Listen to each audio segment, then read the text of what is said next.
before I get started, I'm going to make a small video after this talking about the aftermath of Raw. Just basic thoughts of what happened with Brock Lesnar and Paul Heyman and what the WWE did to themselves. But let's get into this Smackdown Live. It was a good show, but as you can see from the title and the thumbnail, they fucked up the ending of the show by doing something so monumentally stupid, it's ridiculous. Now, I know a lot of people are going to say, yeah, it was great. No, it wasn't. I saw that match. And everything I've ever said came true. But let's get through this show. Let's go to the Usos versus The Bar.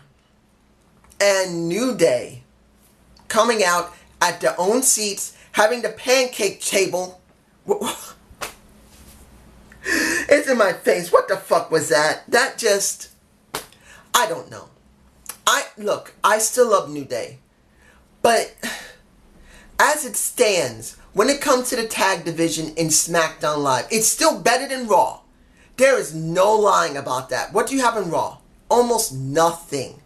Nothing on Raw that makes you interesting. You got 7 possible teams. You got the Revival, you got the Authors of Pain, you got the Ascension, you got B-Team, you got the Eater of Worlds. Then you got Drew McIntyre and you got I'm about to say Dean Ambrose. When it comes to Dolph Ziggler, you got all those people and there's nothing there for the tag champs to do. Then you go to SmackDown Live. And you got better teams there that have been sponsored a bit. But the problem is the Bludgeon Brothers suck. So because the Bludgeon Brothers suck, it seems that the tag titles don't really feel like much. So when they came to this mini tournament, as Corey Graves called it, it's okay. But here's the problem for me personally. 1, what happened to The Bar? Now, if someone on The Bar got hurt, if it was Sheamus or Cesaro, I understand. Cool. You could have done something with them in the back to keep them relevant if they were still in the back. Or at least one of them was still in the back. If there was nothing wrong with them and you just could not squeeze them onto the show because there was nothing for them to do, it was a travesty of justice, and they should have been the tag champs going into SummerSlam with this tournament. Because I would rather see The Bar of Sheamus and Cesaro than the Bludgeon Brothers, who clearly, when you see their promo segment, sucked. Because still, they're making them both talk instead of just one talking, which should be Luke. Luke is the better talker of the two. It doesn't make a difference if you like Luke. Luke actually talked more than Eric ever did. He's more polished than Eric. Not to take anything from Eric, I don't hate him. He's just not as good. So I've never cared about the Bludgeon Brothers. They were never sponsored properly. They didn't have no promo segments to talk, to really say what they really want to do. And every time when they did, they both talked at the same time, which negated anything they did that was working. So, Usos versus The Bar. Like I said, I felt really bad that The Bar has not been on TV, and I don't know what the situation has been. But it was a damn good match. I felt like it was the best match of the night. It was damn good. It just was. It resonated with the crowd. The crowd went apeshit for it. Now, of course, it is Tampa, Florida, and they had been hyped even for the show last night in a Raw to a certain extent. And that was stretching how much excitement they had. But they were way more animated here. They were. In the end, it was The Bar who won. Now, they're going up against New Day, which is a fresh match, which I'm fine with. But I won't lie, I would rather see New Day or the Usos go up against The Bar at SummerSlam. Not The Bar beating one of the other two and going against the Bludgeon Brothers. I just don't care. Now, Jeff Hardy's segment. Getting mad. Wanting people to understand that that U.S. title meant more to him than anything. He didn't really do one thing I really felt he should have. Pulled his hair back, pulled his ear a little bit, let people see the scar. If there was a fake scar, that would have been good. A scar of how Randy Orton ripped his ear. I think that would have gave him, excuse me, more sympathy if he had shown where he got his ear ripped. If he had gone like this and said, look at this. Do you see this? Do you see me? I was assaulted by Randy Orton, and we've had our differences in the past, of course. That's what made us have great fights. But he went too far with this. He's messed me over twice and then tried to rip my freaking ear off. Come out here, boy. I'm going to show you what a real fight is like. That is what I felt he should have done. Now, of course, Shinsuke Nakamura comes out right after Randy Orton comes out. And this was the interesting thing. Once Randy Orton came out, and then Shinsuke blindsides Jeff, and he's getting ready to do the Kinshasa. Randy stops him, and he stares him dead down in his face. I think I got a shot, and it's in my face right now. If I don't, sorry. But he stares him down, and he makes him back up. And then he says, go and do it now. And then he takes his head off. Jeff Hardy, of course. Then once it was done and they were staring down again like they're saying, you're my minion. Do my freaking work for me, bitch. Which kind of makes me feel really bad for Shinsuke Nakamura. What did this culminate for him? That he's acting like a freaking lackey to a Randall Keith Orton.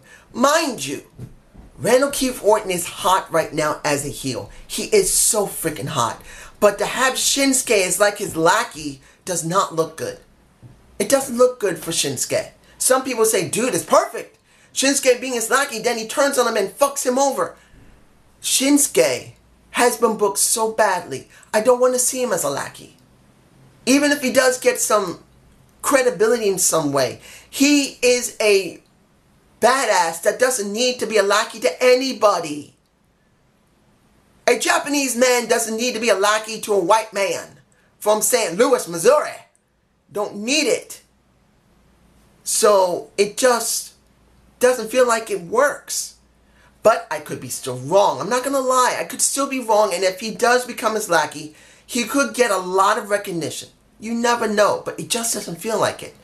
But then you see Randall Keith Orton beat the living crap out of him as the Legend Killer would. Mind you, this is the Legend Killer Randy Orton. This is not the Viper. You can see the attitude, the actions, the kicks, the punches, everything is Legend Killer. And what he did after he spiked DDT'd Jeff twice, he gets some water, a rag, wipes the crap off of Jeff's face, and basically humiliates him, and then takes his chain of the Hardy Brothers. The Hardy Boys, and well, Hardy Brothers, whatever. It was really good at the end. I loved it. But I'm not saying that Shinsuke looked right. But like I said, I could be wrong because maybe they got a longer term gain for Shinsuke if he becomes the minion of a Randall Keith Orton. Now, let's do the very good. This was the best segment of the night, hands down. Don't make no difference. This one segment of this show easily outstripped Raw. Everything on Raw means nothing. And I know you guys are going to say, well, about Brock Lesnar and Paul Heyman. I will talk about that in the video is coming after this. But essentially speaking, it strips everything away from Raw. Just this one segment of The Miz and Daniel Bryan. Once Daniel Bryan gets in the ring, he does the one thing I wish he hadn't. Talked about the damn Evolution pay-per-view when it's still 3/4 months away. It is turning me off to hear this from everyone. I don't want to hear it. Becky did this. I think even to a certain amount Charlotte and even Carmella did it. And I'll be getting to them in a few minutes, but still, this was bullshit. You don't need to be sponsoring a 3 months and maybe a week and a half or 2 weeks show that's not out yet. You're going to burn your people out and you're doing it, WWE. I hope you know what you're doing. I hope you reap what you sow because you're being stupid enough to be literally trying to drill it into our skulls and trying to condition us. I don't get conditioned. I do not like this. It's annoying me. But taking that away from this segment, It was really good once The Miz got on the Titantron and said, I on the set of Miz and Mrs. with my security to keep the peons away from me, and you are nothing without me. You are a has-been without me. Go back to the indies, because I don't need you. We don't need you in the WWE. We don't need you as fans. We don't need you as universe. We don't need you, period. Go. You're not needed. Your relevance is over. Hell no, it's over. The Yes Movement is over. I'm going like this. But in the end, he made it so clear how it doesn't matter. And guess what? Most of those people were cheering it. And that worked. And I gotta say, The Miz is still one of the best freaking heels this company has produced in so long. I don't remember who is that good in this era, other than CM Punk, who didn't even start in the WWE. He started somewhere else in the indies.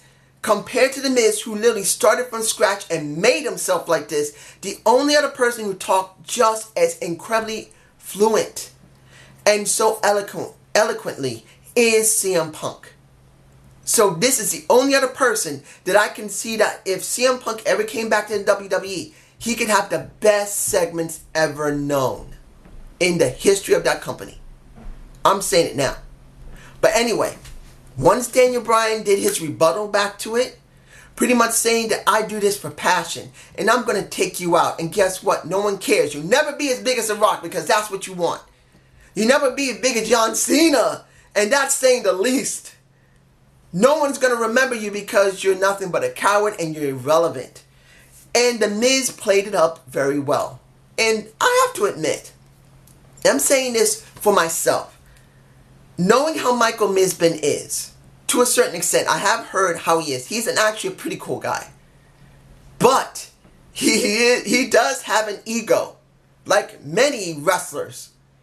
But in his case, because he went for the real world and had gone through wrestling that way, he does have a chip on his shoulder. And he does want to be as great as The Rock. And knowing that John Cena, even though he's never going to be as great as The Rock, he's the second best wrestler that has been around. No, I take that back. Third best wrestler that's been around that has made it into movies. Because Batista is second best next to The Rock. Rock's number one. Batista's number two. Easily Cena is a kind of a distant third. Because he's never going to be as good as either one of them. He isn't. Hell, Batista got on to what? Blade Runner 2049. That is something you can't say can just be given to anybody. If it wasn't Batista, it could have been Rock. So The Miz really has a chip on his shoulder, and it shows. And that makes it even more relevant. But I'm not going to lie here. I don't want to see this match. Not now. It's too soon. And I don't believe they're building it properly anyway. It was not built before when Big Cass was there, when pretty much Daniel Bryan should have jobbed the Big Cass multiple times and lost to him.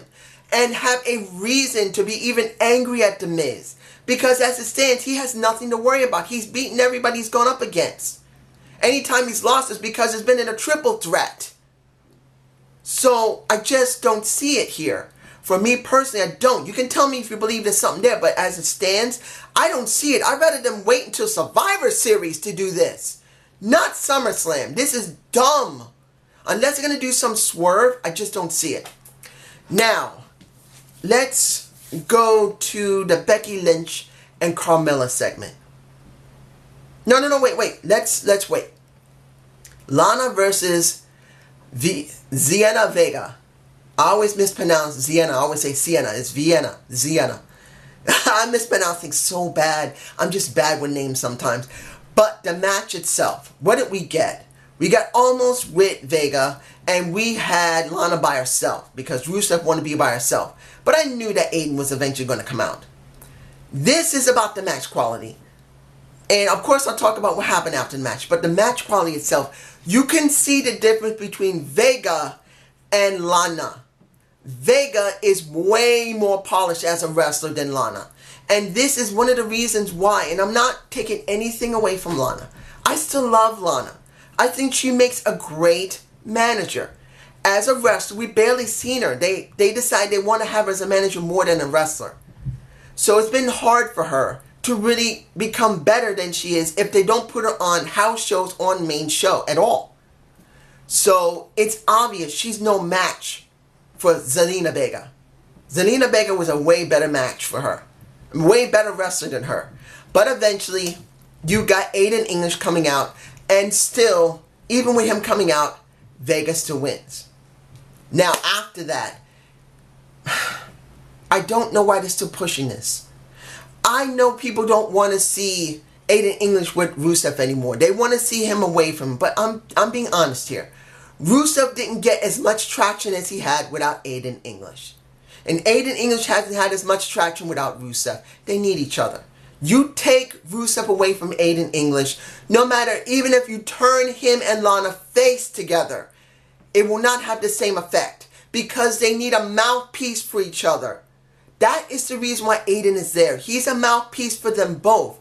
When Lana wants to wrestle, you got Lana Day dealing with an Aiden English. You have Rusev coming out, Rusev Day, with Aiden English being the mouthpiece and the cheerman or cheerleader for them both. That instead of cheerman, the cheerleader. That is the way it should be. They need a cheerleader, a manager for them both. And they don't have it if Aiden English is basically removed from them. It just doesn't work. And it's going to fall on his face. And people are going to eventually get angry no matter how much they're going to be happy Aiden's not going to be there. Now, let's get to the Samoa Joe segment, which was the second best part of the show when it came to segments. Oh my gosh. Woo! That was vicious. I loved it. Once Joe talked about how he respects AJ, how he understands AJ's determination as a champ, how he made AJ Styles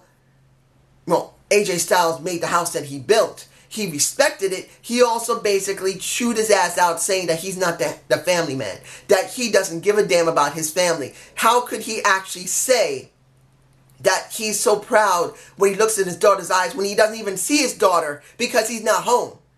Now that isn't the first time we've heard someone talk about it in that respect. But it's been a while since we've seen it with somebody who has such a way of saying it. And credibility in a Samoa Joe, even though he did lose to Roman Reigns. Ugh. Still angry about that, I'm sorry. But it was still so effective. The crowd booed it like crazy and loved it at the same time. And that was the second best segment of the night, period. Now, let's see, am I forgetting anything? If I'm forgetting anything, I'm sorry. Let's get to this final part, which is the most stupidest thing. This was so stupid. I don't even know what I'm going to call it. But I'm saying this is stupid when it came to Charlotte. Opening of the show with Becky and Renee Young. It was great to see that Becky was finally getting the shine. What she deserves. Becky worked her ass off to get back to where she was. Then, what did we get? We got Carmella coming out. And I knew she was faking it to a certain extent. Because if you didn't notice, even though you know she was faking it and that she was going to attack Becky afterward, which she did, in actuality, she knows people do not like her as champ. And she was using actual stuff that's been on Twitter and Tumblr and on Instagram. They don't like her. And she knows they don't like her, so they use that to her advantage. Now, if she had really cried and let the mascara run, it would have been a little bit more believable, and that would have worked even more in her favor. She can do the business, even though people can't stand her. At least as a talker. She was honest 100% in the beginning of that conversation, saying that she was just a glorified manager and mouthpiece. That is what she was, and that's what she should be. People know that, and she can't stand it in real life. She can't. She wanted to be a wrestler. She got what she wanted. And this did affect her, even though she didn't cry. She did her business. Then she attacked. And then Charlotte comes out, and then the worst thing of it all. It wasn't that great of a segment with her doing it, even though it was obviously that she was using stuff that she did get on the internet. Paige saying that Charlotte gets a chance at you, and if she loses, it's a triple threat. Why did we have this match? Why?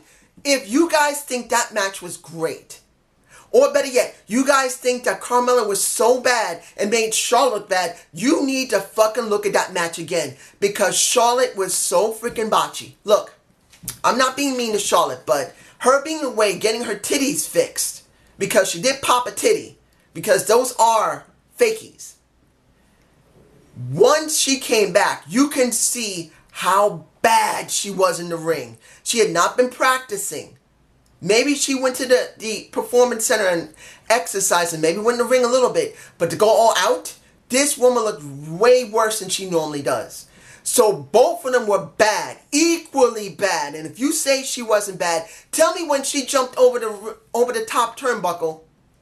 No, top ring rope, to try and hit Carmella, and she wasn't even close to Carmella. And it wasn't just because Carmella moved out of the way. She didn't even try to save it. Dude, she jumped over that top ring rope, and she could have saved it. And even though she had to land on her feet, and it'd be fine, and then Carmella hit her, she didn't even try to save it. She just fell flat on her face. That's how bad this match was. This match was so bad she busted her lip. Either Carmella did it to her or she did it to herself on Carmella or something else. It was so freaking bad. I said it before and I say it again. Charlotte sucks. Sorry for the noise. Charlotte freaking sucks. And particularly she's someone she's not familiar with. It shows so damn bad. And if you guys actually believe she is a good wrestler, tell me which match was the best she's ever done without Becky, without Bayley, without Sasha. Tell me one match that she's done 100% that she looked good without those three women. Because every person, including Naomi, has gone up against her. And what happened with her and Naomi? When they had that one match where they were both pretty botchy. I'm not going to say Naomi wasn't a botchy. She was botching.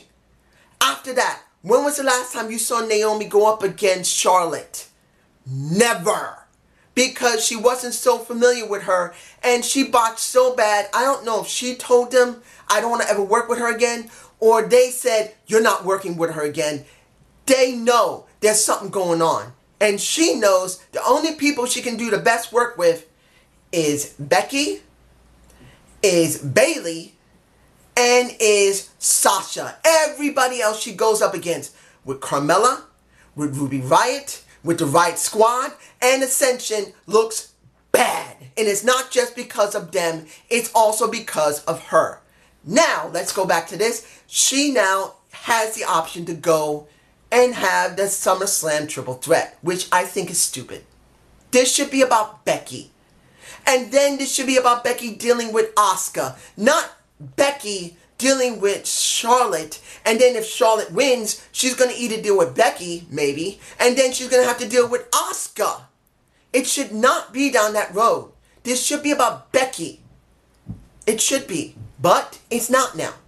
Unless Becky does win, which I don't think she will. But this is just me. You guys tell me below. Have a good day. Have a good night. And watch for the video that's coming out next talking about the aftermath of Raw. Peace.